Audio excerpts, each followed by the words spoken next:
Good evening, students. After covering the topic IDRA Act 1951 in our previous lecture, now today we are going to cover our next topic, the objectives of IDRA Act 1951. What are the objectives of IDRA 1951? The first objective is to implement industrial policy. To implement industrial policy means the Act IDRA Act 1951 provide necessary means to central government in order to implement the various industrial policies. Second, regulation and development of important industries. Second objective of IDRA, Industrial Development Regulation Act, is regulation and development of important industries. Third, planning and future development of new undertakings. This is your third objective. And now we move on to our next topic, the main provisions.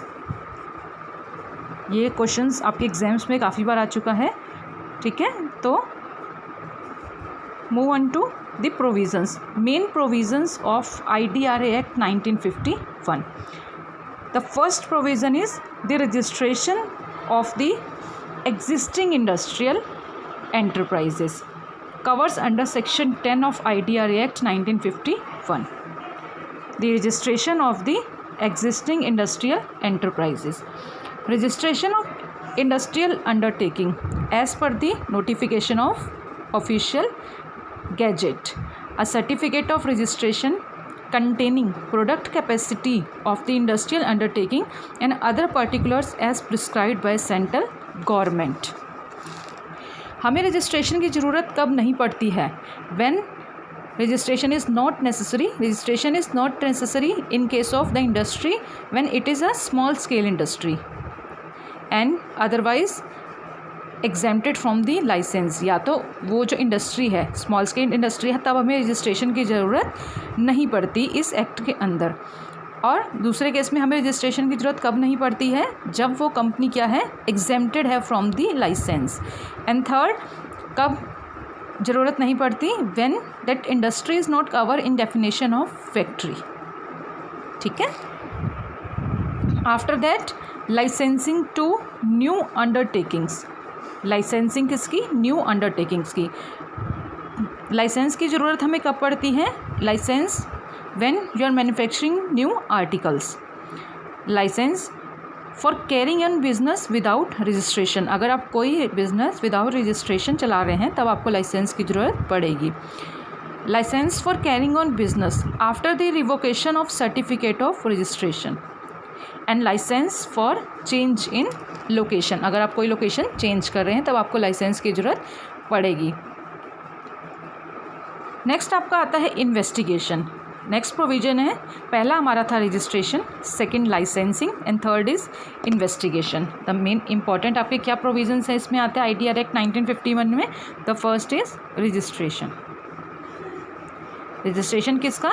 Existing industrial enterprises का. Second licensing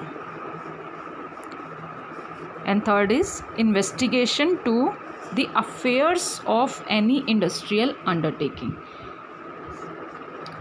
इस third case में क्या है कि जो आपके industrial units हैं, यानी कि गवर्नमेंट के पास पावर है to start an investigation into affairs of any industrial undertaking.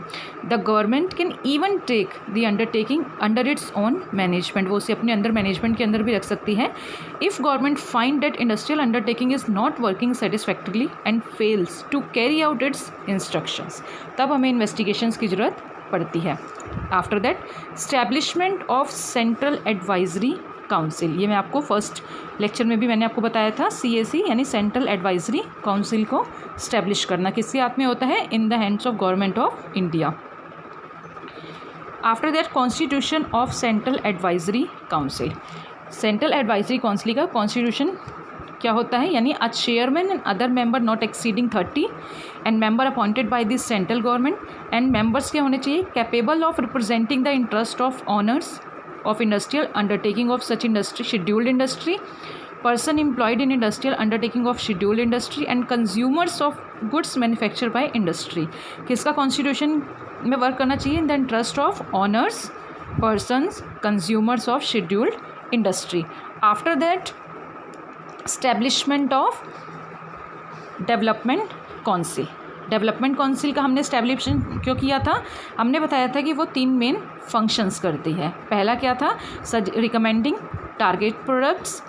Second बताया था मैंने आपको, suggestions on efficient norms and measures to take maximum utilization of the resources. After that main क्या है?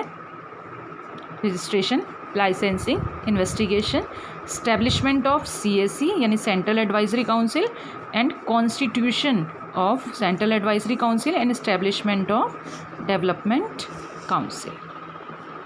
ये आपके मेन प्रोविजंस हैं IDRA एक्ट 1951 के. Then features of IDRA act 1951. Features क्या है? The existing undertakings need to be registered. Provision क्या था? Registration of existing industrial enterprises. तो फीचर्स भी क्या हैं इसके? Existing industrial undertakings need to be registered with the government within the prescribed time limit. जो गवर्नमेंट आपको एक टाइम लिमिट फिक्स करेगी उसके अंदर आपको क्या करवाना है? इंडस्ट्री को registered. New units are permitted. नई यूनिट्स को तभी परमिशन मिलेगी only through an industrial licence. Only through an industrial license after registration. Government has the power to conduct an investigation. Government has the power to conduct an investigation. Assume management control, provide relief or control supply of distribution of product of certain industrial undertaking. And last, to change the location of the unit. These are the objectives of IDRA Act 1951, provisions and features of IDRA Act 1951. Further, in our next lecture, we will cover the topic Industrial Policy 1991, or we can also set it New Industrial Policy 1991.